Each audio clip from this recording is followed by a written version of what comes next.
Welcome everyone to the fourth recording of season 2 for the Underground Sound. I am DJ X Tech. With me, as always, is Carlos Fandango and our special guest host today, Billy Hayes. Together, we are no, we're not putting the we're not doing any of that. So, together today we are making up the Underground Sound, where indie music finds its voice. Voice.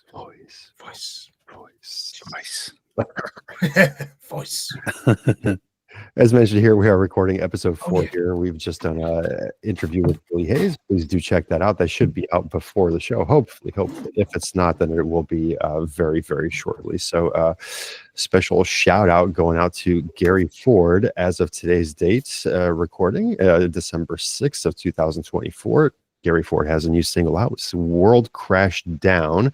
You can check that out. So do find the link to that in the video description below. And have you, Carl, heard this song or not? Yes, I have actually. Yes, because Gary had messaged me on slaps.com and said, check out my new song. I had actually commented on it fairly recently before then. It's, I think, if I remember rightly, it was a rock song, but I need to listen to it again anyway, because it was a few weeks back when I heard it. So, but I would recommend it because Gary's music's always consistently good. So well worth checking out. I'm pretty sure it is. I will be listening to it after we record the show, obviously. So once again, do hop out down into the video description below. Not only will you find links to all the fantastic musicians that we'll be reviewing today, you can go check out Gary Ford. Plus, you can also go check out Billy Hayes, and also find the link to Seed of Hope, which was a collaboration between our very own Carlos Fandango here and Billy Hayes. And we had talked about that song during the interview. So do check all of that stuff out there. That's where you're going to find all the information for what's going on in the show today. So what kind of show do we have lined up today, Carl? Quite a variety. So we've got our usual sort of raucous sort of barnstorming sort of opening and closing tracks, but also quite a mixture actually. Quite a mixture. I must apologise. I was out on the Raz last night for our works Christmas do, so my voice may go every now and then. I'll try and keep it sort of fairly on the level. If I go too loud and too high, I end up sounding a bit like Michael McIntyre. So got to be careful not to go into Michael McIntyre mode. But I think, honestly, the show is an interesting one, and it'll be great to have another perspective of our guest host, Billy Hayes, because, Smart Monkey is obviously very good at giving a different perspective. Billy's going to give another, totally different perspective again from somebody who makes music, produces music, and writes music. So this will be really interesting. Definitely looking forward to it. There you go. And for our American audience, please, what does that mean that you were out on the Raz? Yes. Okay. Well, we had our works Christmas do event. Out on the Raz means that you're out on the lash, and out on the lash means you're out on the piss. Out on the piss means you're drinking heavily. Okay. We got there in the end. Eventually. We've got lots of different euphemisms for lots of things, and getting drunk is, there's so many words for it. So, yeah. Any London terms for getting drunk that you know of, Billy? That are uniquely London terms? I'm sure there probably are that I'll maybe not think of straight away, but I know that if you add absolutely before, you can use any descriptive word. Absolutely slaughtered, absolutely hammered, absolutely blitzed, absolutely anything really. Absolutely wankered. Absolutely wankered. Absolutely. Yeah, that's one that people use. Shit-faced. Sozzled. Sozzled, yeah. There is an even ruder one, but we maybe won't go that far. Yes, of course there is, yes. Well, I suppose as seeing as you're, standing in for Smart Monkey, you kind of got to say it, I think. You got to say it. The one that begins with C? I think so. Yeah. Absolutely. He accidentally says it quite a lot. Absolutely cunted. Yeah. Hey, already. Wow. Okay. All right. That's the one C-bomb of the show then, I guess. There we go. Yeah. The one deliberate C-bomb. Yeah. The one deliberate C-bomb. Yes. We'll see how the rest of the show goes. So, yeah. starting the show off today, we have the Bawl Slant with Garbage Face. What's going on here, Carl? Garbage Face, right? The Bawl Slant, the Bawl Slant, is from what a bad start. So the Bawl Slant are from Stockholm in Sweden. So it's a band. I believe it's a 3-piece band. Influences include Pixies, Jesus and the Mary Chain, Sonic Youth, Smashing Pumpkins. And what have people said about Garbage Face? Let's have a look, because it's quite a cool title there. Mayor Dayan says the perfect song doesn't exist. Oh, wait. And we've got, there's a few good comments here. I'll choose this one. Eaton Mess says, dark and energetic, reminds me slightly of System of a Down. So if you know System of a Down's music, it's pretty energetic rock music. All right, well, here we go. The Bawl Slant with Garbage Face, also available on Spotify here, listed as punk and grunge. It is short and sweet, 2 minutes, 28 seconds long. Let's check it out.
That was the Bawl Slant, not the Bawl Slant, the Bawl Slant with Garbage Face there. Carlos Fandango, take it away, sir.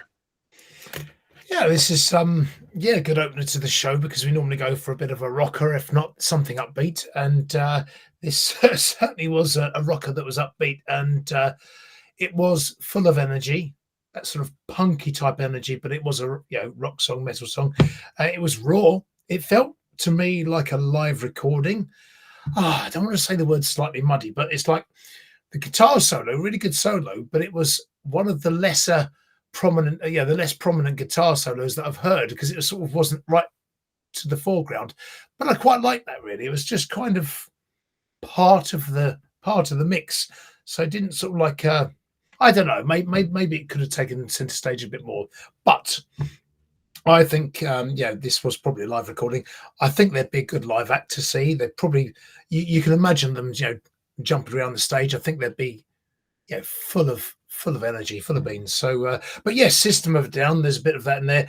I kind of heard, whether it was in the vocals or the style, there is a bit of the Jesus and Mary Chain sort of sound in there, probably the vocals, and a bit of Nirvana maybe, So I think all those influences are sort of melding into one entity there in a very, compact 2.5-minute song. But yeah, the main word there is energy. I think lots of it. Good. Indeed. So, Mr. Hayes, what did you think? Well, being a 90s boy, that was right up my street. Certainly the first minute I was well and truly locked in. I love that sort of like monotone, not monotone. I don't know what the musical term is because I'm not technical enough, but that vocal, that very kind of, there wasn't, for want of a better term, there wasn't much of a melody to it. It was very kind of like, it was like 2 or 3 notes in the melody. And I really liked that. That was a very, very reminiscent of Nirvana. As the song progressed, it sort of started getting away from Nirvana and started sounding a bit, there was a bit of Marilyn Manson in there, I thought, as well. You're right about the solo. I mean, most guitarists want to be as loud as possible. And, you know, I can only assume that the guitarist wasn't in control of the mix because most of the time you do hear that solo. Although, as you rightly say, I think it almost became just part of the soundscape as opposed to being this prominent, you know, put up on the monitor type guitar solo. And I liked it. I liked it a lot. I'd like to hear more of this band because I feel as though with that type of vocal and with that type of tune, I don't think that's the single.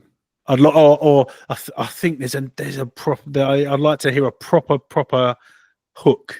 You know what I mean? And I wonder whether there's more to come from that band in that sort of style. But that's not a negative. I liked it. Very good. Yeah. I agree. So piggybacking off both of your guys' comments here is definitely heard some Nirvana in there. It's kind of like raw and edgy, definitely reminiscent of Kurt Cobain's earlier years.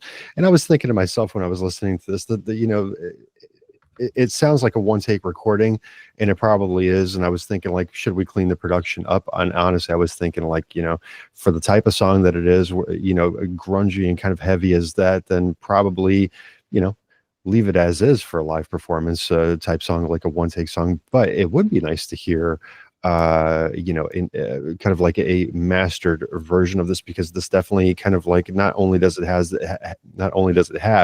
that 90s sound of Nirvana and possibly early Green Day and everything, but it also does have like this classic like 80s punk roots to it. So very thoroughly enjoyed that one.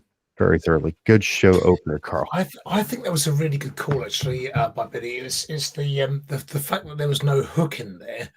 That would be something for the artist to maybe they have written other songs that have hooks, but when you think of something like Smells Like Teen Spirit, I mean, everyone knows it, but it took me a long while to get to like that song, so I've never been a big Nirvana fan, but when I hear it now, I recognize objectively it's a lot of raw energy in there, but actually it's a good production. It's quiet, and then lots of ebb and flow blasts at you, but the chorus is incessant. It's memorable, and that little guitar thing, that's the little hook there. Everyone can do those little bits, and I think this is the thing. If they do something like that, it's just a little detail and hook, stop, start, those kind of things. Then they could have a big song in their hands, really. Yeah, I think Kurt Cobain was often compared to the Beatles in terms of his very poppy melodies. So you had that raw punk stuff, but you had a lot of memorable melodies in there. Now, maybe they're not trying to sound like Nirvana. They haven't mentioned Nirvana in their influences, so maybe they, whatever. So sorry if we're doing you a disservice, but with that type of style, the obviously proficient playing, the great voice. I'd love to hear the single, and but that could still be a single. But I think there's more of a hook there. But please don't take that as a negative, because I really enjoyed that track. Yeah. Nothing negative about that at all. So let's see, Timmy D with All I've Ever Known Is You. Well, Timmy D's from. Don't know what the D stands for. It just is literally Timmy D, but he's known to his friends as Big D, so I'm sure. But I made that up. Deer Park, New York, USA is where he's from. It's this country singer songwriter, nearly slipped out, with a heartwarming charm and an unmistakable Long Island twang. So listen out for that. Influences, not unsurprisingly, include well, actually, Carrie Underwood and Zach Brown Band, good band, Luke Combs, Chris Stapleton, and some of the usual suspects.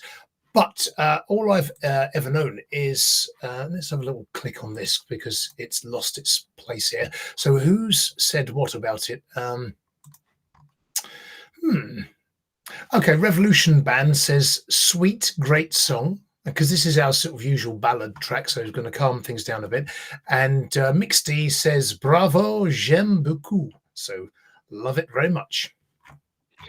Love it very much. Let's see if everybody else loves it very much. Here we go with Timmy D, All I've Ever Known Is You. Let's check it out.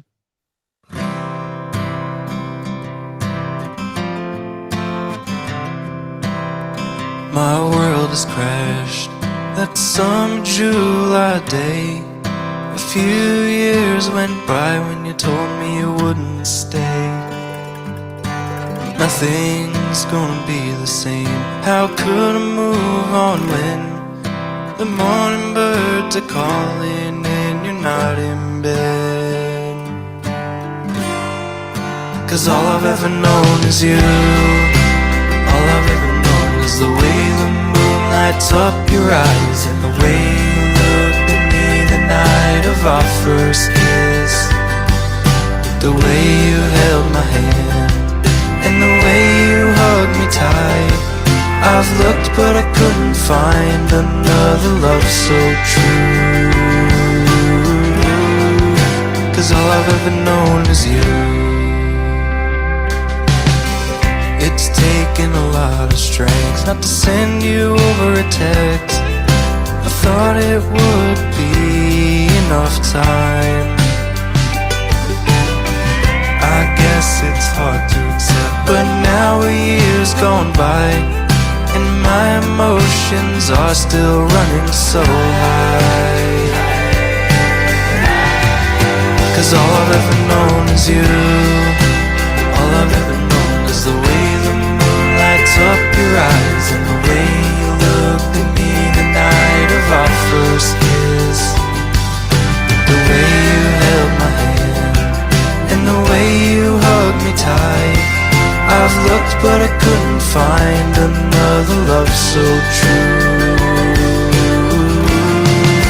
'Cause all I've ever known is you.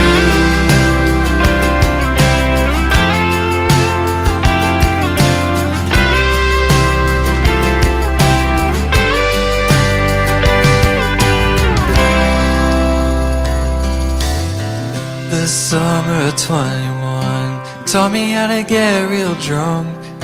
As hard as I tried to forget you, all I've ever known is you. All I've ever known is the way the moon lights up your eyes and the way you looked at me the night of our first kiss. The way you held my hand and the way you hugged me tight. I've looked but I couldn't find another love so true.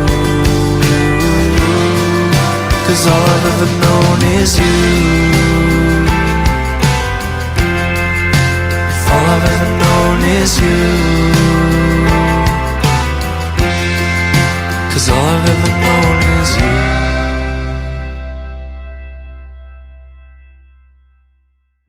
All I've Ever Known Is You by Timmy D. Who would like to take it away? Mr. Hayes? Yeah, I really like that. I love the musicality of it in terms of the instrumentation. That's right up my street. Love the pedal steel. I think I could hear maybe a ukulele or a banjo or some sort of high-strung instrument in there, which I really enjoy. I love all that type of stuff. Obviously, it's kind of got a country vibe. I've only got one criticism of it, and it's not the song, it's the production.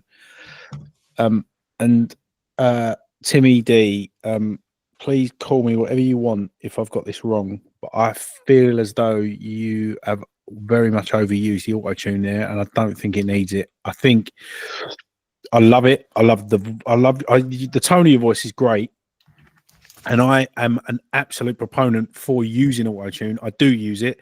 I've definitely curbed it, but it's just I feel like I can hear. It's almost like it's being played on a keyboard. It's not quite Kanye West, but as a vocalist and as a songwriter, I absolutely understand what it's like to hate the sound of your own voice. And if you do hate the sound of your own voice, you don't need to, because your tone is great. But if you're going to auto-tune, you can use it a lot subtler than that. If I've got that wrong, I apologize. And maybe you've just got a brilliantly tuned voice, but it just sounds a little bit robotic, because there's nothing wrong with the song. The song's great, sounds great, instrumentation's brilliant, love the style. I've got no complaints about that. I just think that you might have overdone it with the auto tune, but other than that, no complaints at all. Carlos Fandango, auto tune, no auto tune. We've had this debate before. Yeah, but I use it sparingly myself. But I was taught by one of my friends and producer and artist, Nick John Wilson, that actually, you can use it, but use it in the right way. I mean, yes, it can be used for an effect, but I think, if you're going to use it, just use it for those minor corrections and slight adjustments, but if you need to. But the best way to do it is just to record it in properly in the first place if you can. Obviously, nobody's perfect, but then you listen to someone like Sinatra or some of the old singers, and they are pretty much perfect.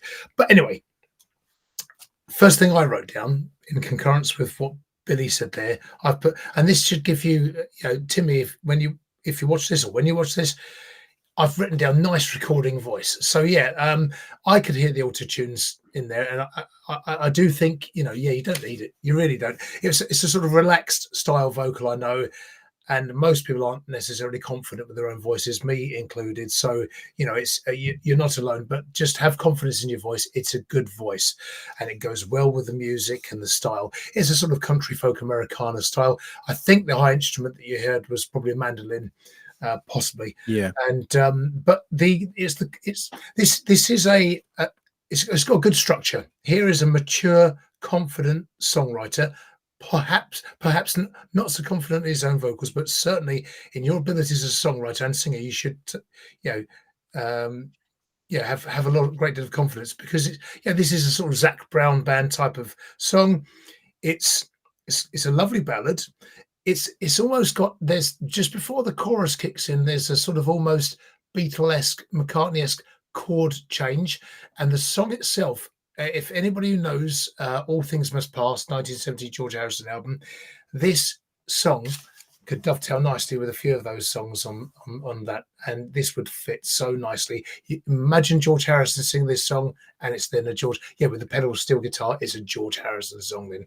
So very good, commercial, radio friendly, country channels would be all over this if you get it out there. So good luck to you. Very good. Okay.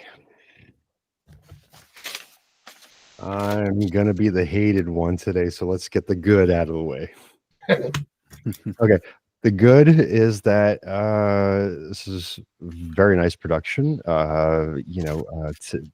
Definitely a great singing voice, and the song was very well put together. Kind of like the same thing on the auto tune. It was there, but I really didn't pay that much attention to it. The only thing that I have to say is that I don't know if this is an original production, because I've heard the song in the 90s by Hootie and the Blowfish, just under a different name, which is called Only Wanna Be With You, and this has like the exact same setup. So I gotta be, like I said, that's probably gonna get me hated right there. Is just this definitely sounds like a very much copy and pasted version of that, but not to take away from the production, because the ukulele, or as you mentioned, the mandolin coming in and kind of like being in the background, panning off to the right there, definitely gave that song something. But I just think that the song was, I don't know, maybe Hootie and the Blowfish was the inspiration for this one, but I definitely feel like this is just a copy and pasted song, unfortunately. So there was nothing wrong with that song. There's nothing wrong with this song. It's just, I just feel that it could have been a little bit more original. It's just, yeah, I could feel that thumbs down coming. Ooh, he's Video he's a right away. pantomime villain. So, yeah, but that's just my 2 cents. Maybe I'm completely wrong on that. I think I'm right, but I think it could be completely wrong. So let's just I before know that, and since you've said that now, I hear that comparison. I don't know who in the booth Blowfish enough, but I certainly hear that. I don't want to be with you. Yeah, I hear it. I hear it. it's nearly the same title. Yes, You know, so that's the one thing. Like as soon as it started going, that's immediately just thought of that. So I mean, it's nearly the same title. It's nearly the same setup. It's just kind of like I do feel that it was maybe the inspiration, let's say, for this song here. So before I keep digging my own grave here, and the grave for the show, with our minute of jokes. Well, less than a minute. We'll just have a quick one. But Al's going to be the guest joke teller this. The problem is with Al. You see, he doesn't actually speak English, so I'll have to whisper into my ear. I'll have to translate his. I mean, he only speaks Owlish, so I'll have to just listen to his thing. So he's going to read it. Okay, sorry about the long pause here. It's all about timing, of course. Everyone was excited at the Autopsy Club. It was open mic night. It might need something in the delivery there, Al, but yeah, so... Britain's got talons. A little bit. Yeah. We'll Sounds like a hoot. We'll work on that. We'll work on that. Right. I love it. Next one. Oh yeah, that's right. Stephen Gallucci. Yeah, Stephen Gallucci. We're staying in New York. Chopin's Ghost.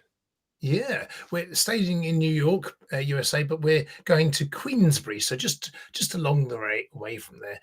Classical New Age type of basically a composer. So I promised you variety, and variety is what you're going to get.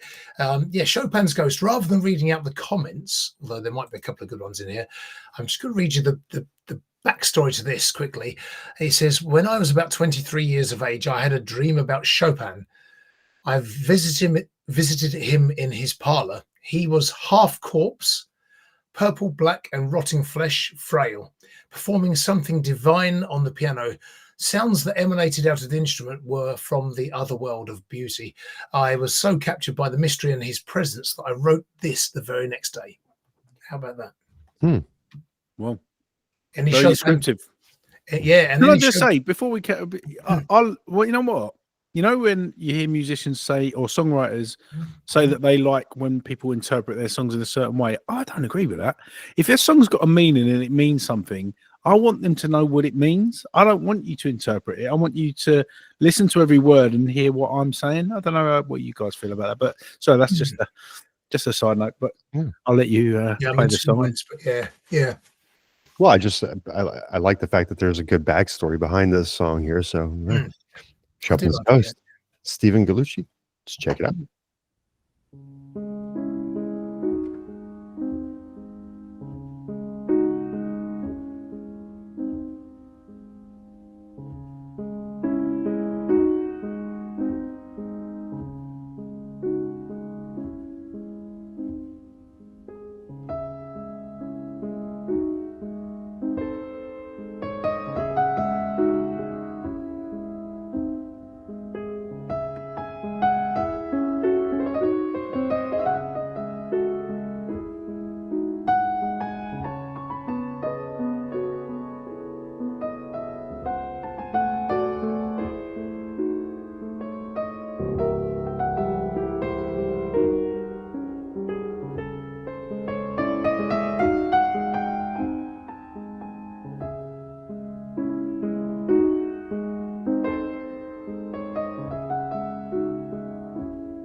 Okay.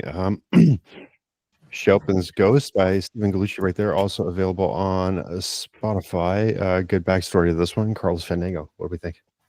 Okay, this is right up my alley. 'Tis indeed a thing of beauty. I mean, it's like the darker nocturnes or the or Chopin's waltzes, waltz in C sharp minor, that kind of thing, where it's sort of just moving so beautifully and ebbing and flowing, like it's like a stream, but in midair, was sort of like a sort of somebody's vaped, and then this sort of makes this beautiful sort of pattern in the air. It's somber, it's dramatic, lovely minor to major key changes in there, subtle, but it is so very Chopin. He has captured the very essence of Frederick, and it's great. I really like this one, and I was thinking about whether to include it on the show. And I thought, well, we haven't had proper classical for some time. This is a proper classical piece. It's sort of romantic period sort of thing, and it's just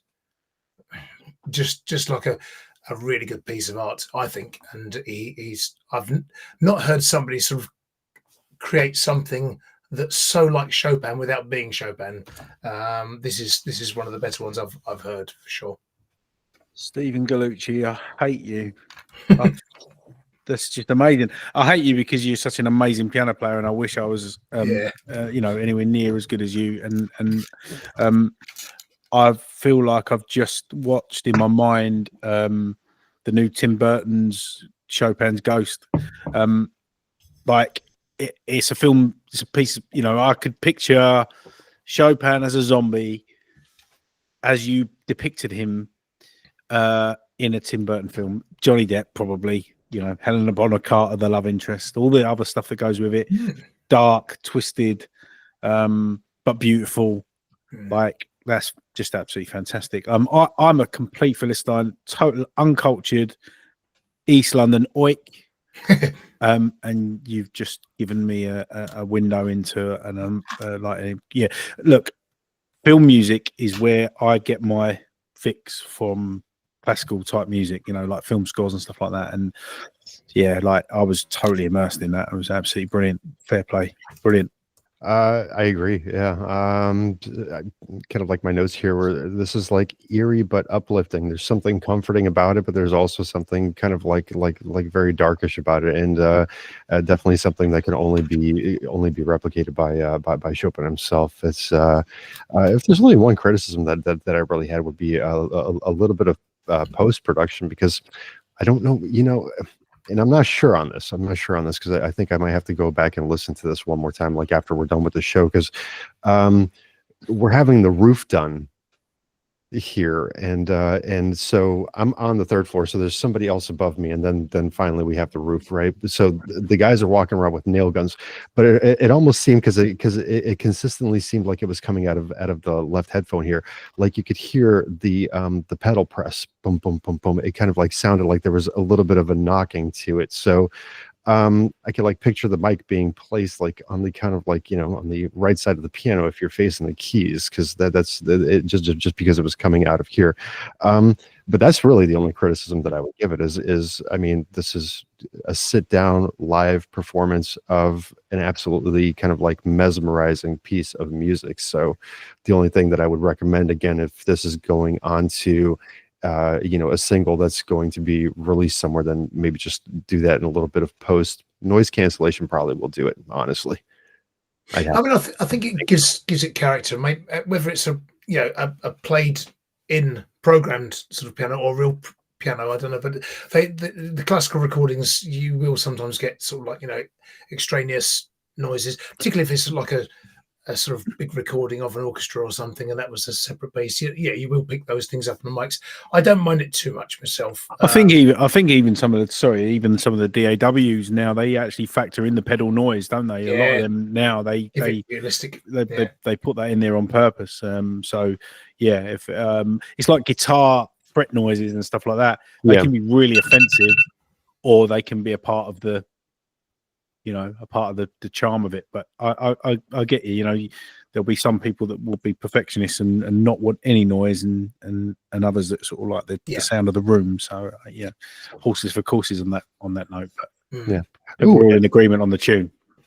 Yeah, no, we're definitely in agreement on the tune, and it's not something that even really bothered me. Like I mentioned, it was just I was thinking that if it's going to go onto something that's produced, maybe think about cutting it out. I don't know. Like I said, I go from the production standpoint. It didn't bother me. Like we're talking about, it gives it a little bit of character. That would be kind of like cutting out, the singer, for example, every time he, catches his breath, or as you mentioned, like as your fingers are moving, along the strings of the guitar to catch the different frets. It's not something that's super noticeable. It's just if you don't want it to be there, it is there. And, it is there. Think about, if you're going to do anything further with this, then maybe think about cutting it out. It didn't bother me one bit, because once again, a mesmerizing piece. So you guys had already said it. Great tune. So now I did hear the timer. We overstretched it a little bit.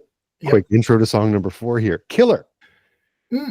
Karan Karma is from London, England, United Kingdom, singer, songwriter, and musician. We've had on the show once before with the track Dangerous. This one, Killer, is written and sung by himself, inspired by Michael Jackson and The Weeknd, and you will definitely hear that. 2 quick comments. Songs from Knife says, I do like this, well done. And Ensaram Line says Güzel, so it's Turkish for good. Çok güzel, very good. Okay. Gazelle. Let's check it out.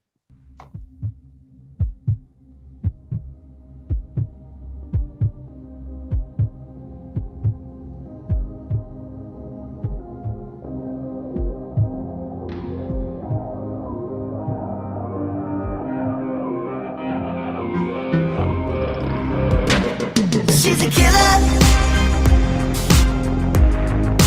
queen of the night. She's a stone cold killer,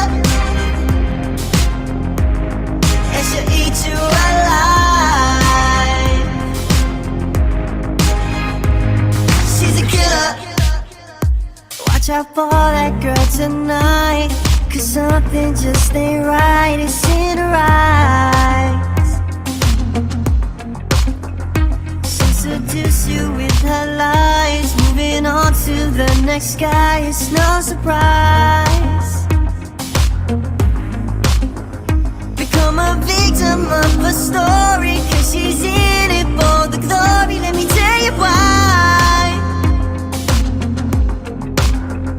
Drawing you into her sights is the start of your demise. Now you don't know what you got into. She's a killer, queen of the night. She's a stone cold killer, and she'll eat you alive. She's a killer. Feel your heartbeat rise. Her heart's cold as ice.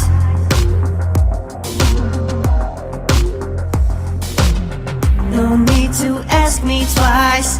I'll be your sacrifice. Become a victim of my story. Now it's you who will be sorry. Let me tell you why. I got you locked up in my sights. Now it's your love on the line, 'cause you don't know what you got into. She's a killer, queen of the night. She's a stone cold killer, and she'll eat you alive. She's a killer.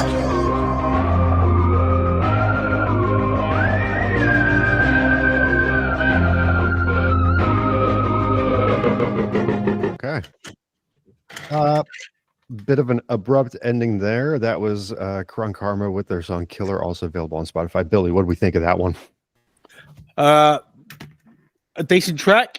Firstly, big up to the London Massive. I would say that the hook is potentially cracking. Like, you know, for the type of song that it is, obviously, you know, an attempt at a pop song. I don't like to use the term generic, but what I mean by that is, sorry, mainstream is probably the right word to use. I can hear the Michael Jackson influence in there in terms of the way the vocal sounds. I thought that the hook was good. I thought the transitions, the transition into the intro when the vocal first came in, and the transitions into the choruses, even when there was a bit of a breakdown when it kicked in, they just didn't punch enough. Like, for instance, that hook in its own right, if that was in the right track and it was produced in well enough, forgive me for saying that, it's a potential hit. So I think it's a really strong hook. I just thought it lacked the punch and the drive to really hammer it and deliver it home. It's not my type of music. I'm not normally into that sort of stuff, but I do recognize what a good hook is.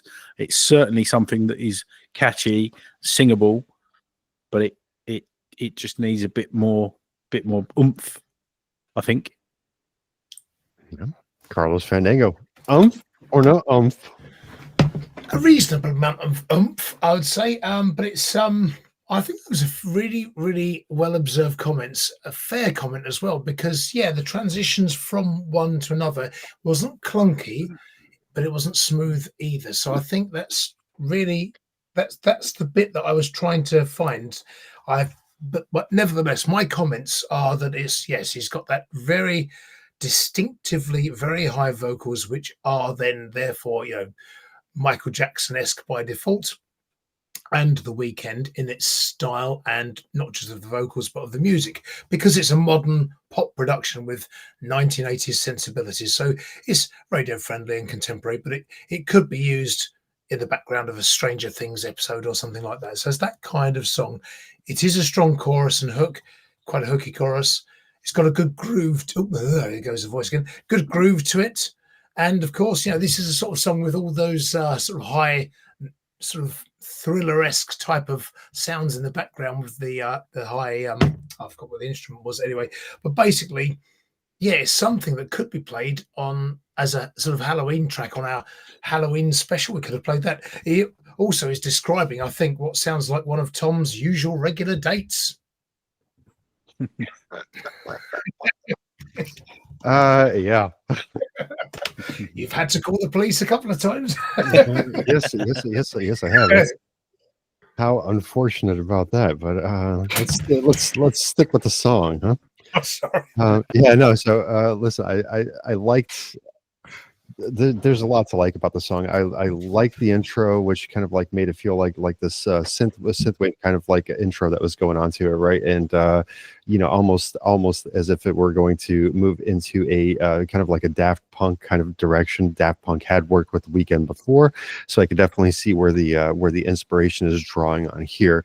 I think I would have faded this song out instead of having like an abrupt ending. So I'm not sure if there was another song that was going to follow this one or not. Just because it did cut off rather abruptly at the very end. However, overall enjoyable, and it is as far as mainstream music goes, it is very radio friendly. I mean, I wouldn't see anybody having a problem with playlisting this one. So, moving on to the production aspect. I'm not sure if this is a home production or if you've worked with somebody. I do feel from the production aspect point of this is that if this is a song that you plan to pursue, then possibly sit down with a professional audio engineer and just have them mix everything in correctly. It was lacking a little bit of automation and a bit of compression on the drums, which we were talking about here with the oomph. I do feel that it could be a little bit more poppy. Overall, an enjoyable song. I'm trying to think of like the one person on my mind. Who was it that was I always feel like, yes, that's exactly what I was thinking. Oh, that's Rockwell. Rockwell. Although the actual chorus Voice vocals is were Michael. Michael Jackson. Yeah, I know about that, but Right. yeah, but kind of like a Rockwell type song. So if you take all that into consideration, it has a place in the 80s, it has a place in the 90s, it has a place in today's music as well, with The Weeknd obviously follow closely behind here, right? So yeah, if this is going to be something that's going to be pursued, then sit down with somebody that really has a trained ear and that is a professional that can point out the little things to you. So good job otherwise. It sort of lacked the transitions, didn't it? You know, like a lot of the sort of dance and those types of poppy music, they've got like, you know, a lot of the swooshes and the reverse cymbal or whatever it is, you know, those things that kind of really bring the chorus in and stuff like that. That's what I felt. But it's production as opposed to the song, because the song's there, I think. Yeah. It's we're talking about all production issues, and they're not even really, you know, like I said, not really that much of an issue, because if you plan on leaving it this way, it certainly is very listener Stands friendly. on its own. Yeah, exactly. But if you're pursuing this song as something that you would possibly like to get on the radio, and that maybe you would like to submit as a demo to a record company or something like that, then definitely at that point sit down with somebody professional, so that way you can iron out just those little kinks that are there. That's all.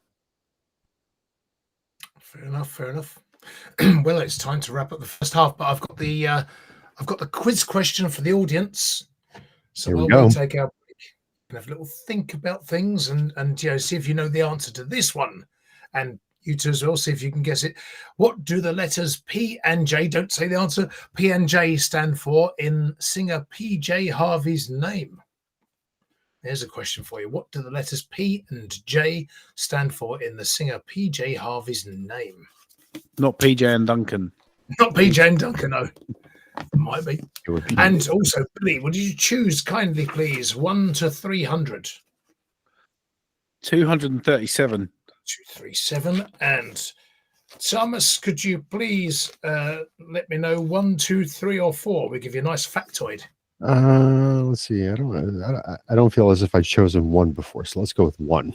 Okay, birds practice their songs quietly in private before they perform them in public.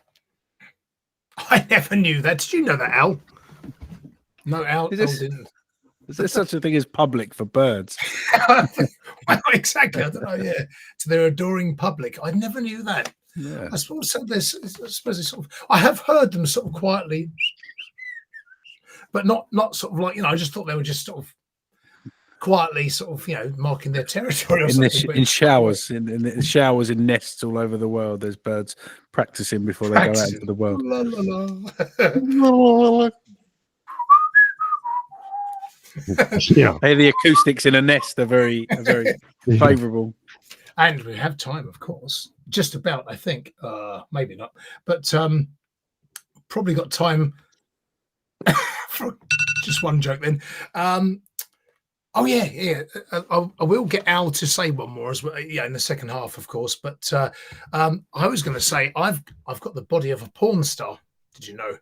All my clothes say XXX. And I did. I got back into cooking as well, and the recipe I was following said set the oven to 180 degrees.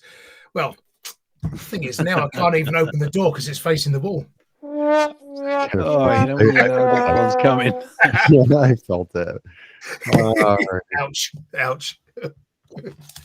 Oh boy. Okay, so that'll do it for the first half of the Underground Sound here. We do hope that you enjoyed it so far. Please join us. If you're here, you may as well just stick around, because we're going to take our break. It will be completely seamless for you. We'll be back for the second half of the Underground Sound. I am DJ X Tech. With me, as always, is Carlos Fandango, our special guest today, Billy Hayes. Together, we are putting us back into music. Please do like, subscribe, and share, and we'll find the music that you love to hear. And don't forget to click on the bell to get the latest updates as well. And welcome back to the second half of the Underground Sound. That break was absolutely seamless for everybody watching here. And so to recap, what is the answer to the question, Carl? If you remember, everybody's minds for the past 3.5 seconds. Yep. What do the letters P and J stand for in the singer PJ Harvey's name? Any guesses? Does anybody know this yourselves? Do you know? I do not. Not a clue. No, it's Polygene. It might be Polyjean, but but it's Polygene. I would never have known that. I'd never have There you guessed that probably in a million years either. Tom, would you like to guess? Sorry, give me a number between 1 and 300. Let's see. Have we done 300 already? We may have done, but I don't think we did. I mean, there are actually more than 300 here, but so we always do those. 300. No, I don't think we actually have. Yes, we did. So between 1 and 3. Choose between 1 and 3, Billy. 3. James Cameron sold his Terminator script for $1, $1 US. To whom? Didn't he not make the film? Don't say. Ah, interesting. Okay. Well, I thought he made it. That's something for people to look into there, folks. Just look into that one. And Al is actually he's excuse the pun, plucked up the courage to actually read this joke out in Owlish. I'll translate, obviously. So ready? This one I think is for vegans. So hood hood hood hood hood hood. Cool. Wow. Does every sentence need to include a vegetable? Hood, hood, hood. Not necessarily. He's taken a bow for that one. I don't know if it was actually worthy of a bow, but No. In shame, perhaps, yes. it's shame. Yeah, the bow of shame. Yeah. Owl of bow. I did have one actually myself, I think. Here you go. Oh, yeah. That was it. It's a long time since I've had a job interview, about 9 years ago. But in that job interview, I remember now years ago, they asked me about my best qualities. And I said, well, my doctor always calls me patient. That's terrible, isn't it? Isn't that bad?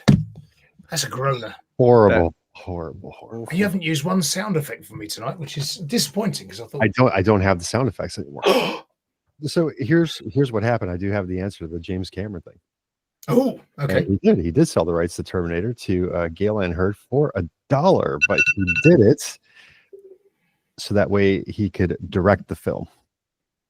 That was the proviso. Yeah. Okay. Fair enough. So there was something more to it than that. Okay. Interesting. Great catching up. Nice little factoids. Moving on to song number 5. OMMO.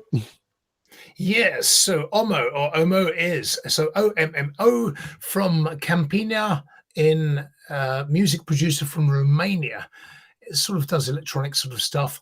Phonk, PHONK, synthwave, cyberpunk, all that kind of thing. There aren't any saves or comments for this track. I don't know if you should, apart from one from himself, which is enjoy the ride. But what he does say is it takes listeners on a dark and immersive journey through heavy beats, hypnotic synths, and driving bass lines.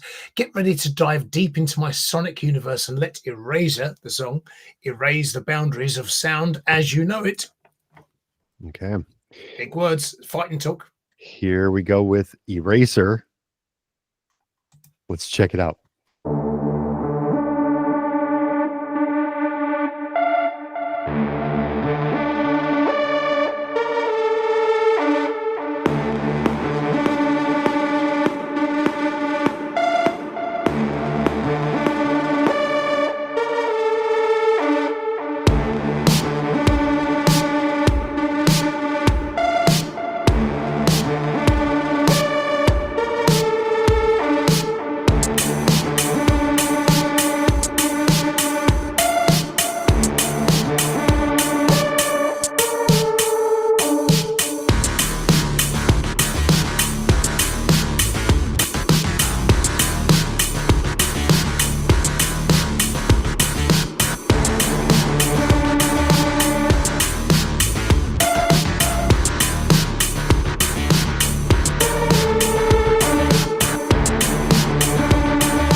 All right, and that was Eraser by OMMO.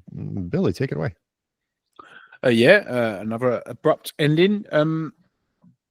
Fine, good stuff. I'm always a fan of a vocal, generally. So obviously that was an instrumental track. What? Obviously, there's a synth sound in there that was probably what was reminiscent of it. There's something a bit Gary Newman about that synth sound, maybe. But yeah, like it's fine. It's good. You know, it could have been a piece of incidental music in the Matrix, or something like that. But yeah, I like. There's nothing negative about it.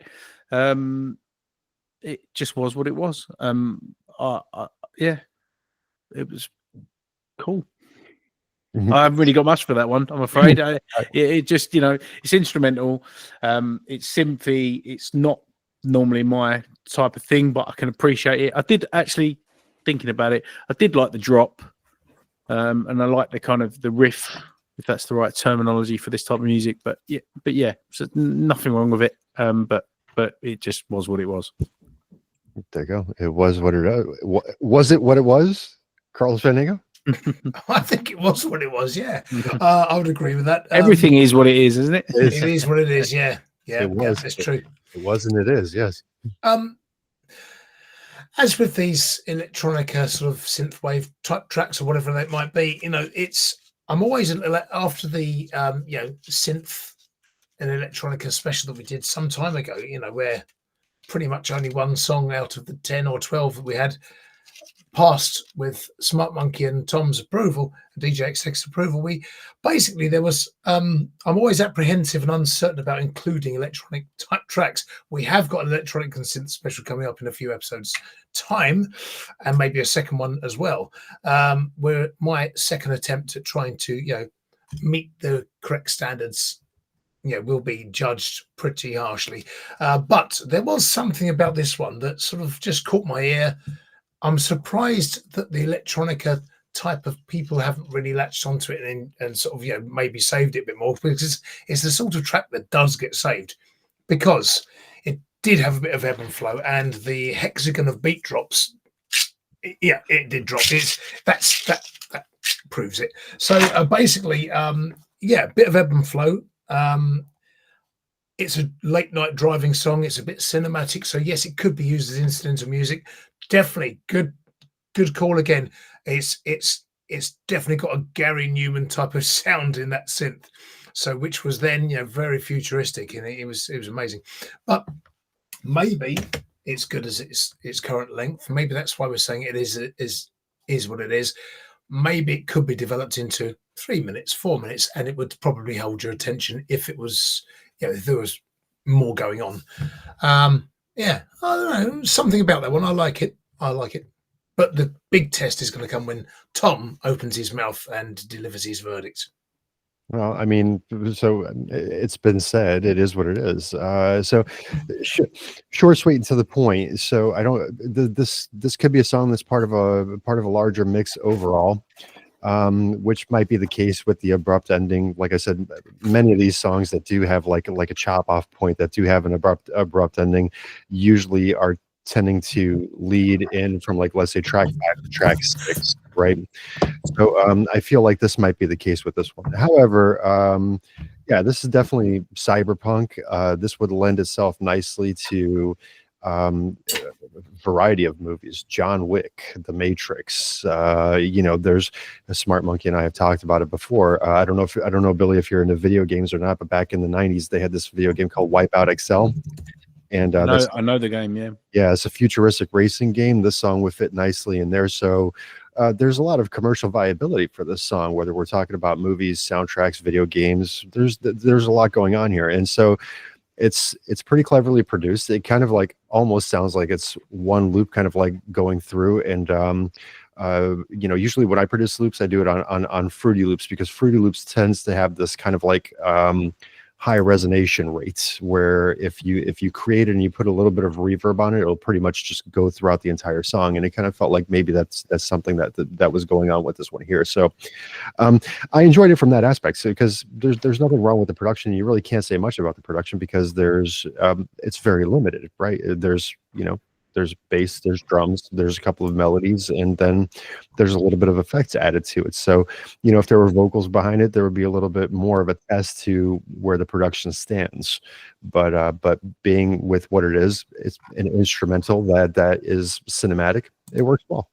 I liked it. Yeah, it's fair enough assessment. Yeah. Happy with that. Yeah. And back to a name here that I recognize is Adam Briscoe with a song called Wild Rose.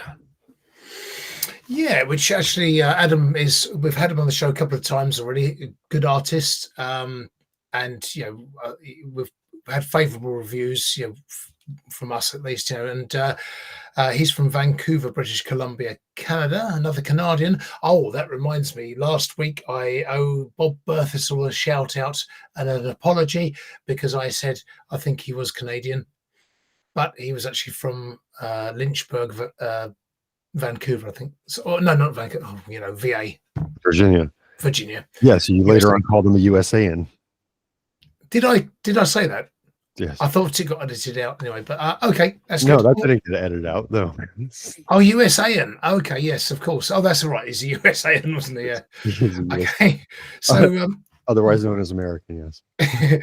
This particular track, Wild Rose. No, well, rather than reading the comments, this is a nice another bit of background to a song. He says, this was written after recovering from a traumatic car accident that left me with a shattered vertebrae. This song is a reflection of the people that helped me get through that mentally at the time of the accident itself. Tribute to those people. I feel your pain, Adam. I truly do. Wild Rose by Adam Briscoe. Let's check it out. She never told me she loved me. How could she? When I was busy catching up with myself. Now nights get lonely and nobody holds me the way that she did when we drank the night away.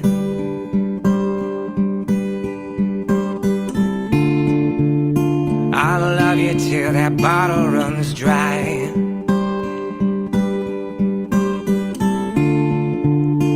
I'll leave if you want me to go.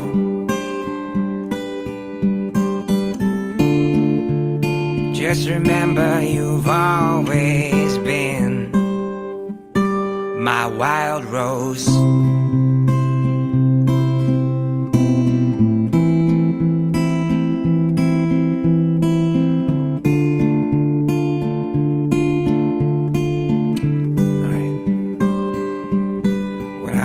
I was dying, the sky began crying, the light started fading, everything went dark. There you were standing on your tippy toes laughing. You reached out your hand and saved me from myself. I'll love you till the lights go out.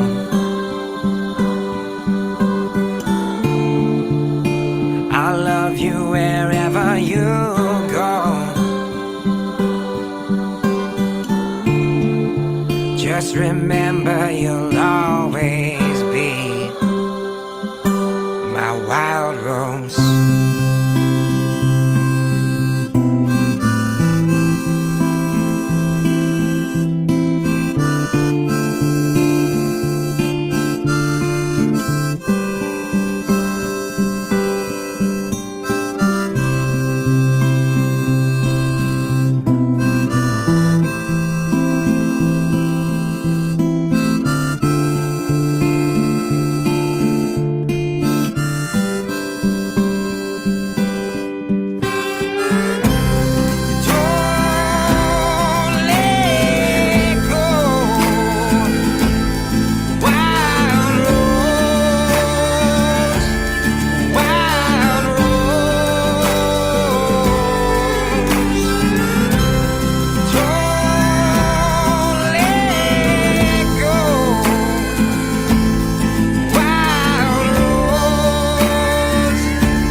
Billy, take it away.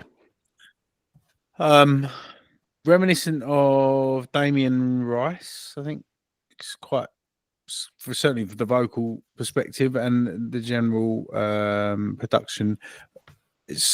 I like the song, and I like the voice, and I like the idea of the song. But something sounded a little bit unnatural about it, and just the delivery of the song, like it sounded almost yeah, I don't know. It sounded slightly like that. Sounds like that could be a really beautiful organic song, and it is a beautiful song. Just the production of it just sounded a bit plastic. Didn't sound like it was going through an analog console, put it this way, and it sounded a little bit yeah, I don't know. What I want you to know is that I love the idea of it, and I want that song to be what it could be. I don't know. I don't know if there's the way it's been processed. I'd be interested to know how you recorded it and what you recorded it on. But the song is brilliant. I like the vocal. You know, it's just one of those types of songs. It could be. It's nice. It's pleasant. But I didn't love the production of it. I think they could sound so much warmer and so much more natural. Don't know. I don't know if it's over processed or over compressed or something. Something about it that wasn't what it could be. And I hope you take that the right way, and because I really like the song, and I think you got a really good voice. There goes our second thumbs down for this. All right, Carlos Fandango, take it away. Yeah, so I think you're probably right. Yeah, different. If it's Adam producing, I'm not sure, but it's a different producer approach. Yeah, each producer approaches songs differently and puts their own stamp on it. If they're a good producer, it will have their own stamp on the song, and that might be what it needs. But we have said it before, and I'll say it again. His voice and his style, his songwriting is for me very James Blunt. It's just his voice has got the same timbre. And if you like James Blunt and Damien Rice, then you'll like Adam Briscoe's work, because it's always a good standard. It's a very personal song in pretty much every way. It's an intimate bearing of his soul, which is a brave thing to do. Us songwriters, musicians, singers, whatever you want to, we do find it a very challenging thing, I think, initially to bare our souls to the public. But it develops nicely, gradually, and in a sort of measured, unhurried way. It probably could sort of escalate more,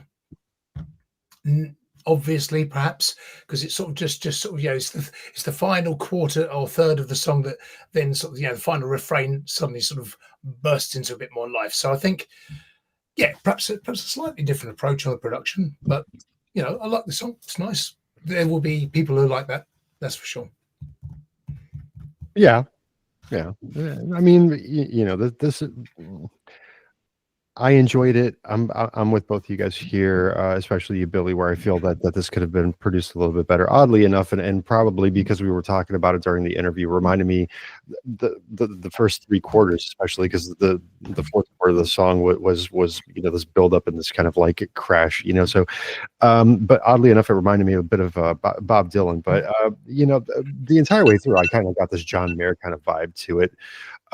Which isn't bad, but again, there's something that can be tweaked with the production just to make it that much better. I did enjoy the lyrics. I did enjoy what was going on with the song. I did enjoy breaking out the harmonica, kind of like blues travelerish kind of like style, right?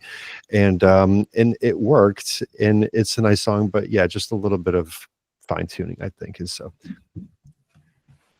Yeah, fair enough. So that's my 2 cents right there, just because I heard the timer go off and now the owl's coming out for whatever reason. Yeah, owl's coming out for a very specific reason, aren't you, Al? Yeah, and wants to have another go, just one more, well, maybe two more goes, but this is just one more.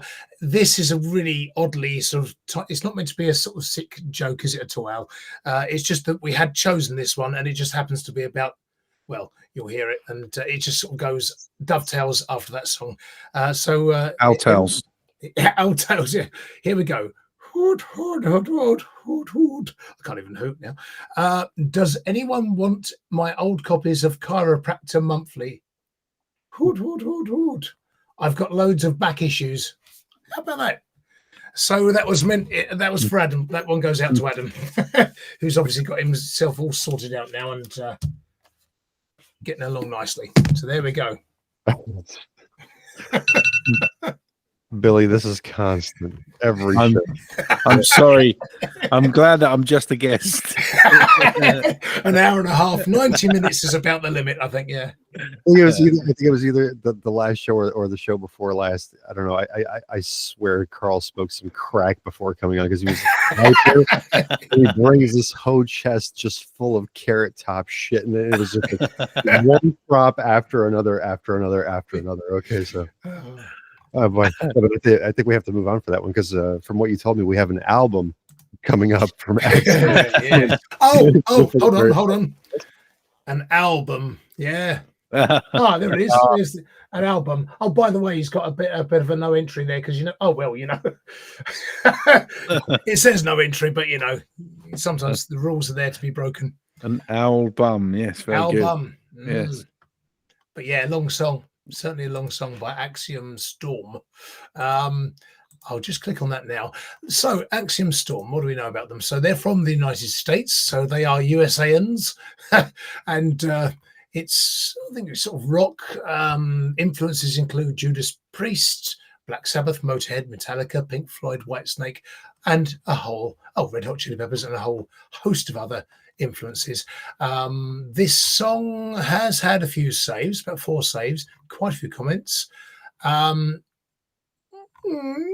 a few, sort of general sort of comments and things. I think Alfonso Goras says Foguerti. What do you reckon? That's fire. I'll have to translate that. And Civic. Careful. What do you reckon it is?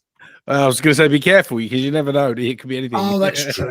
Well, actually, you can translate right here and now, can't you? So translate. It doesn't translate. So it is Foguerti. And Civic Wrecking Ball says groovy. But see what you think. All right. Apparently, this is going to be one that's going to be like rock on. And you will need to fade because if we want to do comments for this one, you're going to have to fade about halfway through, about 5 minutes when the guitar solo is happening. I think it's probably the best point. We'll see how it goes. All right, let's check it out.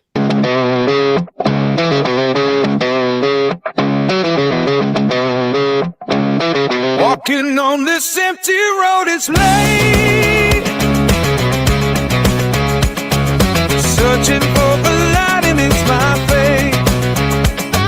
Stars above are shining out so bright. Lead me to salvation in the night.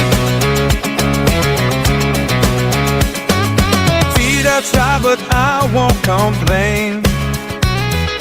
Traveling through the wind and rain. Heart is heavy but I'm still strong. Trying to find where I belong. I'll keep walking till I find my way. Night to the dawn, breaking up the day. Heart is heavy, but I'm staying strong. Trying to find where I belong. I'll keep walking till I find my way.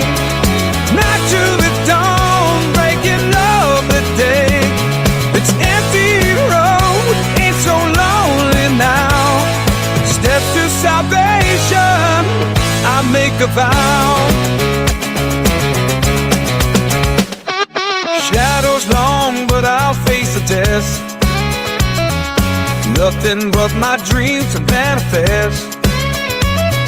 Silence speaks, but I hear the beat, guiding me with every beat.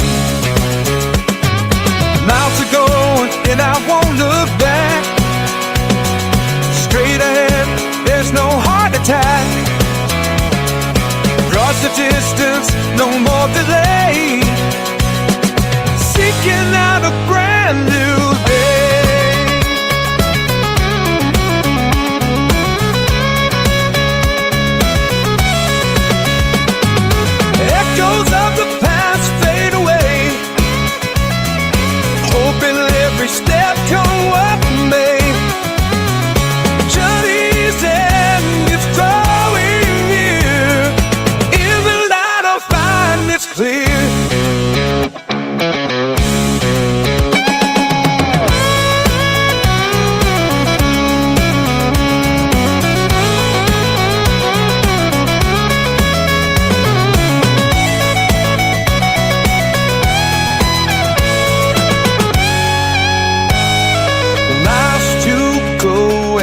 won't look back.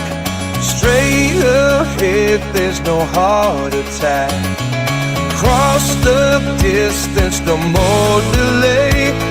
Sinking out a brand new day.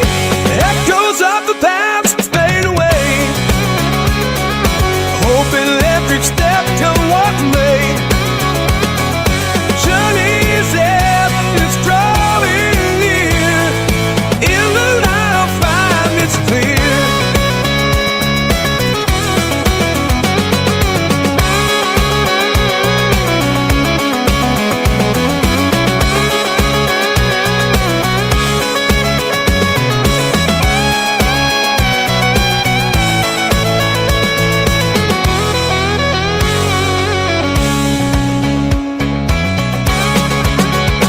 Wandering through shadows on my own.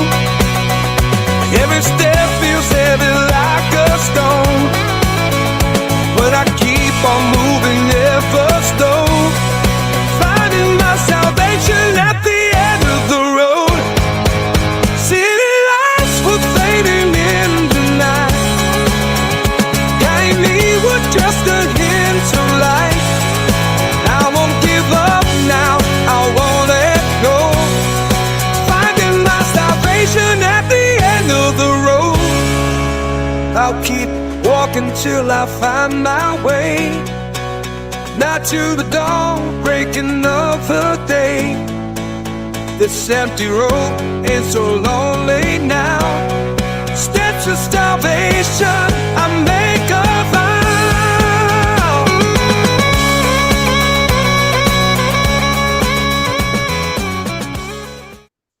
Obviously faded out version there. Steps to Salvation is the song. You can visit the video description below if you want to grab that link and listen to the song in its entirety. It is 9 minutes and 34 seconds long. Carlos Fandango, take it away, sir. Faded out indeed. So basically this one, okay, for the intro guitar, it reminded me of the Eagle's Life in the Fast Lane sort of sound, yeah, that sort of punchy sort of guitar. Oh, I'm trying to think. I keep coming up with Doobie Brothers, but there's another band that I can't think of right now. No, It's not Thunder by any chance, is it? No, it's more sort of early to mid 70s Doobie Brothers kind of era, but a little bit harder. But it will come to me at some point. I'll look it up in a minute. But I think, you know, so it's a very together production. Perhaps it's too clean, too crisp in places. I'm not sure. That tight shaker rhythm really sort of drives that song along. The chugging guitar sort of thing. There is some really good guitar solo work, some guitar harmony work, reminiscent of, you know, Glenn Frey and Joe Walsh. Those kind of together guitars. I don't know if there's enough of a hook, because it feels there is a bit of ebb and flow to it, and yet somehow, maybe it's the production, it kind of drifts for me. Except I like the song and I really want to like it, but maybe there's just not enough hook to catch you, really hook you into the song. I don't know. And yet it's got melody, it's got something about it, but there's something I'm not sure about, and I can't put my finger on it, and I'm hoping one of you two will. On the other hand, I keep thinking actually it's pretty good.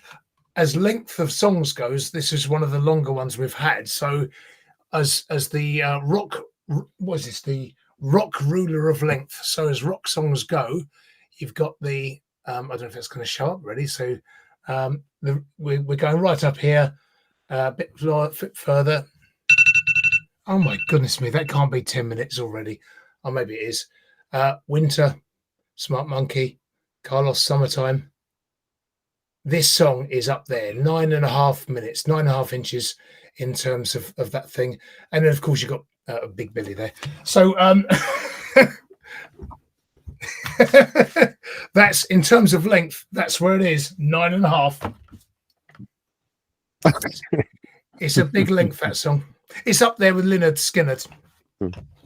Lynyrd Skynyrd. All right. Billy. Big Billy. Sorry, I can't apologize enough. Gotta put my neck on the line here. So I smell a rat. I don't think that's real. I wondered that. That might be it. Is it AI? what in the artificial intelligence in hell is going on in this track? Yeah. Axiom Storm. If you are crowded around your computer screen now, hanging on my every word, then I apologise profusely. But firstly, it didn't sound like real guitar. Right. Firstly, those if that's not you for a start. They look like AI generated pictures. I wondered. Yeah. Your guitar sounds like it's played on if it is played at all, it's played on a keyboard. But he's yeah. At first, when I first heard it, I thought it's all right. The vocalist it reminded me of was Paul Rogers. But yeah, I like if it's real and you're all playing your instruments, it's all right. If it's not, then I don't know. What's the current? Is that a thing on slaps now? Is that something that exists? Or yeah, we're starting to see more and more AI stuff, and it's very hard to sift them out. It's mostly they're quite detectable, but and sometimes you think, oh, I don't know, not sure, think so. Yeah. No, we've debated them, that's for sure. Yeah, it to me that sounded because when I was listening, I was thinking. It sounded because particularly with the guitar solo, I was thinking, God, he's good with that pitch because it sounded like it's been playing on a keyboard. I thought, oh, he's playing that like that's really clever. And then I thought, do you know what? Yeah, to me, I think there was one slip through the net there, Carlos. If I'm honest, I don't know. Yeah, I think you're right. Yeah, I wondered with the picture because normally it's the picture is kind of AI-ish, and I thought, well. That's what made me suspicious. But then I thought, well, actually, because the later part of the song, it sort of changes and it sounds more natural and bluesy, and it's like, oh, okay, maybe it's real. So I was in a bit of a quandary there, whether to have it or not. If this is AI, to what end? What are they going to achieve from this? I don't understand. Whoever's doing it, what does that gain? Well, the thing is, if you're an artist and you're putting out music and you're harnessing the technology that's there, it's like, well, why wouldn't you? You know, if you're an artist and you sort of kind of have an idea for a song, or you've got to have some sort of musical knowledge to be able to put together something, I think, to a degree, to make it coherent. Well, no. Have you seen? Is it called Udio? Something like that? No, I haven't seen it. No. You will literally go into it. Type in a subject matter, style of song, and it will generate. That's true, yeah. So, if that's what that sounds like, if that is that, I don't get what they're gaining from that. Are they? I don't know. Maybe I'm wrong, but yeah, to me, it's completely made up, and there's not one bit of actual musical talent that's gone into that. If it's AI, if it's a written song and someone's played those guitar solos on a keyboard, you're a genius. But I'm not so sure. I think. But apologies. I think it might have happened. I kind of share your sentiment here, and so the entire time that the song was going, I was looking at this picture and I was trying to figure this out because, to me, the entire way through, I was like, "There's something I'm not getting here." That's what, yeah. You know, there's something I'm really not getting here. So if you go back and you take a look at this picture, first of all, these two guys look identical except for the haircuts. They could be identical twins. I don't know. The one's a little bit thinner than the other, but they have that, you know, the part in their hair. They both have like goatees. They look like they basically look like identical twins. It's just one's a little bit shorter than the other. I mean, it looks exactly the same. Here's my theory. My theory is that Axiom Storm is the DJ. Right. So because the one thing that I'm looking at this picture that really doesn't make any sense is the fact that there's this dude in this kind of like black coverall wearing the headphones. And yeah, so I'm thinking Daft Punk sort of thing. Yeah, so I'm thinking that this is the creator of this song is going to be my interpretation of what's going on here, because the vocals are way too crisp. For as long of a song as it was, if I were a band and I were putting this song together, I would definitely pay a little bit more attention and a little bit more focus to the transitions, because there were none. It basically jumped from one portion to the other. And if you go on to Suno AI, for example, and you do that, then you typically end up with a song that's about, you know, 1.5 minutes, 2 minutes long. And then if you piece them together, then you could end up with something like this. This could be literally a version 1, version 2, version 3, version 4, version 5 of basically this one concept, because everything is a little bit too clean. Yeah. It's Yeah, just a little too clean. So Yeah, this is kind of like, yeah, I do think that Axiom Storm is a one person act. That's going to be my general theory for this, and that's just what I'm sticking with. You know, there's some long songs out there. You know, Stairway to Heaven, you know, Orion by Metallica. There's a lot of long songs out there. In this day and age, for there to be a rock band to sit there and come to a consensus to say, why don't we write a 9.5 minute song of me blowing my fucking voice out?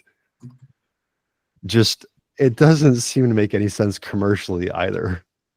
So, you know, I'm going to be with Billy in this one, saying I apologize so deeply if I am wrong about it. but it gives us a point to talk about, and it's really important because, you know, we're all facing this right now, and people will, you know, this will be out there on Spotify.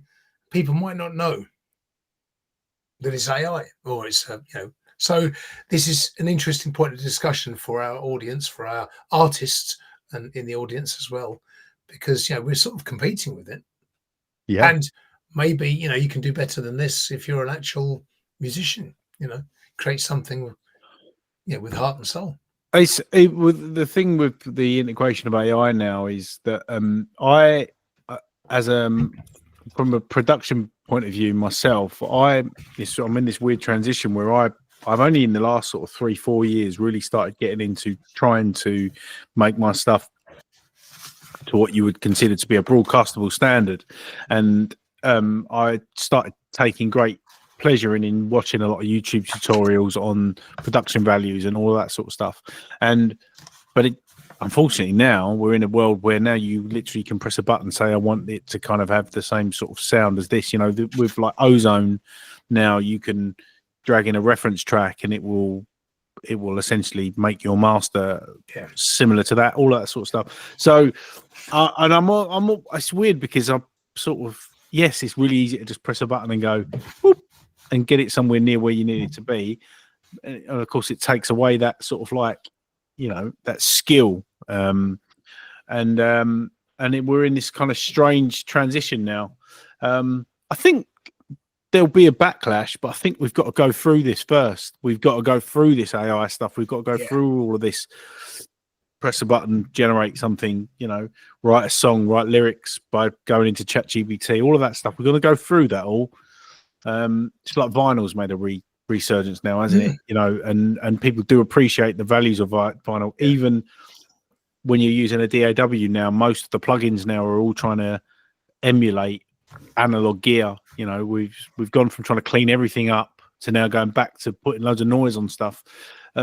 So, you know, it's a weird place we've got to navigate through now. And you know, at the moment, for me, that was quite easy to tell that. I had to be certain. You know, I can understand why that one slipped through the net 100%. But as soon as I heard that guitar solo and it sounded like I thought initially it was being played on the keyboard, in which case I thought, wow, that's some incredible pitch bending and like fingers stuck, you know, but yeah, not so sure. But again, like I say, we're it's just the world we're in at the moment, and you know, let's see. Hopefully, we'll get through it, and we can continue making actual proper music. Well, you know, I mean, here's the thing. Here's the good, bad, the ugly, as far as AI is concerned. Because, yeah, you know, I mean, just being able to use a reference track and then to upload your track and then basically have it mastered the same way. That's the ugly part of it. The second ugly part of it is the fact that you're able to construct an entire song. But, you know, Smart Monkey, for example, he types in lyrics and does an AI female vocal to sing over the track that he created, right? So that's the good of it, right? Because you don't always have, you know, a vocalist available on hand, for example, right? And so in this kind of like you know, electronic kind of like dubstep, kind of like drum and bass stuff that he does, you know, this all works very well, and it's kind of like advantageous, you know, for people that would use it that way. But to come on and just kind of like, you know, here's my idea for a song, please do this and this and this and this, hit enter, in 2 minutes you have a song, and then kind of like post it up and claim it as your own. then that's kind of like a bit of a no-no to me, because like, you know, that'll eventually, if you upload it to DistroKid or somebody gets a hold of it, like some kind of distribution company, they're going to slap a copyright on it. And now you've copywritten something that technically, you know, didn't exist 15 minutes ago. I'll tell you what I have used ChatGPT for. It's kind of technically cheating, but the way I used it, I believe I'm comfortable with it. I'm not shy about telling anybody about it, to be honest with you.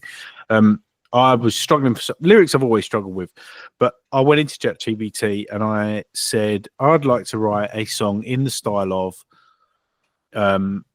at the time, I think it was actually Bob Dylan. I like to write a song in the style of Bob Dylan, and I'm struggling for, and I wanted it to be, I can't remember what I said I wanted it to be about, but basically what it did was it gave me a song, lyrics, within seconds. Mm-hmm. All I did was I took one line that it had used that I thought, you know what, that's actually a good one. And then I based the song around that, with that kind of sentiment from that one particular line. Now, obviously you can take it to the extreme and just take the whole thing, but I have actually found that it's quite a good trigger, because I know that I've written songs in the past where somebody said to me, when somebody's given me a subject matter, or they've said to me, I'm writing I want to edit a video together and it's going to be like this. Can you write me a song that will go with it? And prior to that, I had nothing. And then as soon as they give me that little germ of an idea, I've sat there and I've written a whole song, and it's come out in 4 hours, and it's one of the things I've been most proud of. So I think there's ways of using it, because, you know, sometimes like people will read a book and there'll be a line in a book and you'll go, oh, that sounds like a song. Yeah.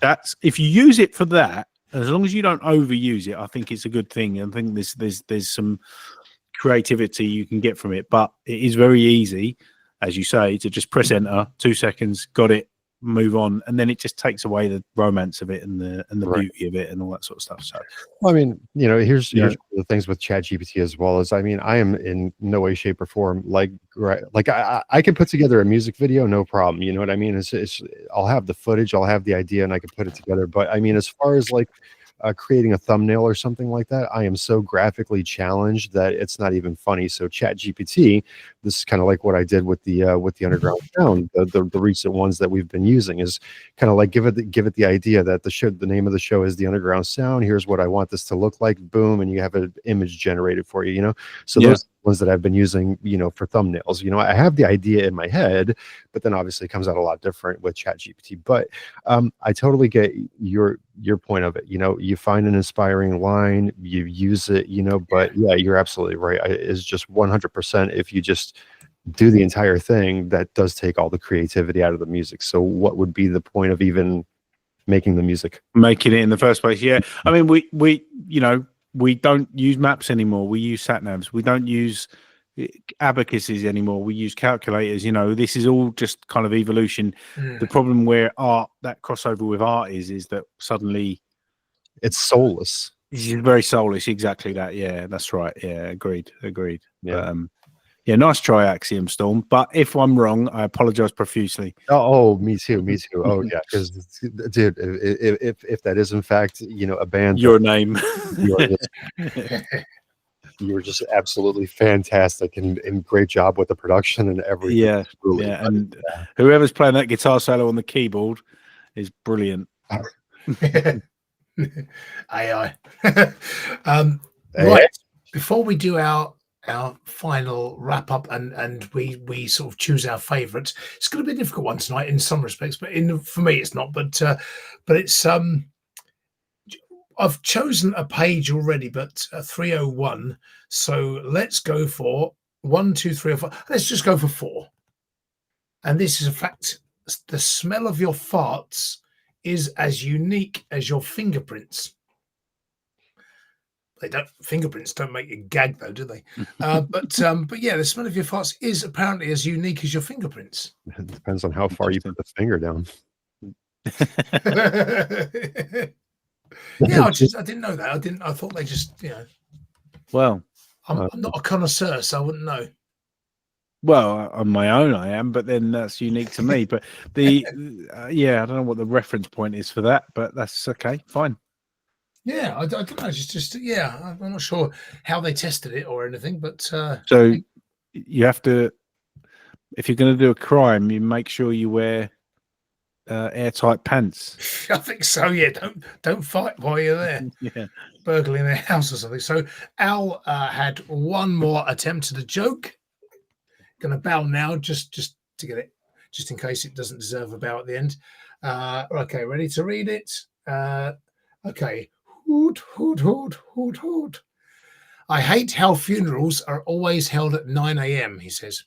Hoot, hoot, hoot, hoot, hoot. I'm not really a morning person. Oh, crumbs. Go walk away in shame. Hang your head in shame. I'll tell you one. Today I learned that if you're in a canoe and it flips over in the water, you can actually safely wear it on your head. That's because it's capsized.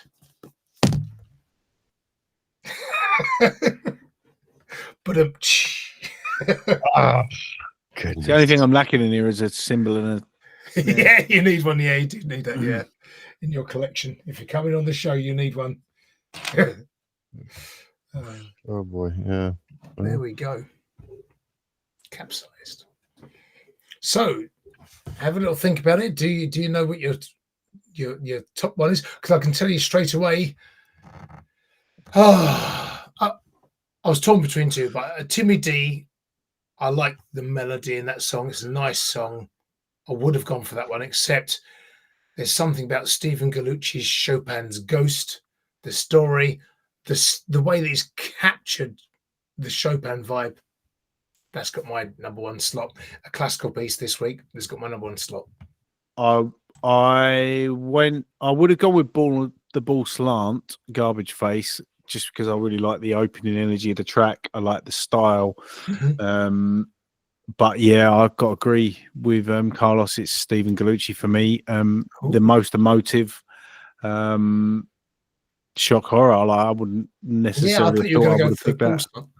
I wouldn't have picked that normally. But I was completely drawn into it. I loved it. Like I say, I felt like I was watching the film in my mind. It was creating something for me. Yeah. I'm gonna go with OMMO Eraser. Really? Yeah, it's Oh, I was torn between two, but ultimately, I mean, I've never chosen an electronic song as a top three or a shout out like what we used to do before, and I've definitely never chosen one as a favorite. This one kind of worked for me, like I said, with the cinematic style to it, and I could, like, once again, if you think of John Wick or The Matrix or any number, a slew of video games or movies, then honestly, you could picture the song in there, and it did have a nice drop to it and overall nice melody. So that's going to be my favorite for this week. So that will do it for our Friday, December 6th recording.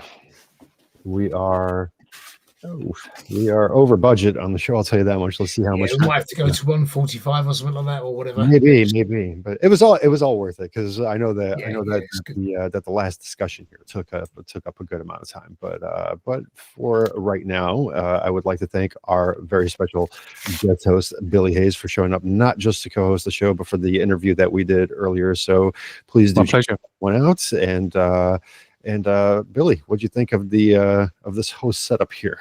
How'd you enjoy yourself? Fantastic. Like a well-oiled machine. Everything about it, I really appreciate it. Like I said, I think it's a really wholesome project. I think it's a really, really good. It's got a good heart.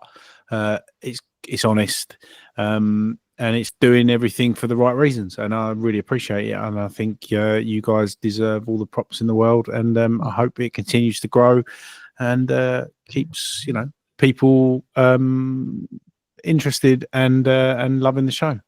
Excellent. Thank you. I'll take well-oiled and wholesome all day long. Yeah, I like that. Yeah, that's good. pretty sure that That's good. All right. Excellent. I am DJ X Tech alongside of Carlos Fandango, and once again, a big shout out and thank you to today's special guest, Billy Hayes. Together today, we are the Underground Sound, putting the us back into music Please do like and subscribe, share, and we'll find the music that you love to hear. And don't forget to click on the bell to get the latest updates as well. All right. We'll See see you you. next time. Oh, Auf Wiedersehen. Yeah, I might join you on that one. Auf Wiedersehen, pets. Auf Wiedersehen.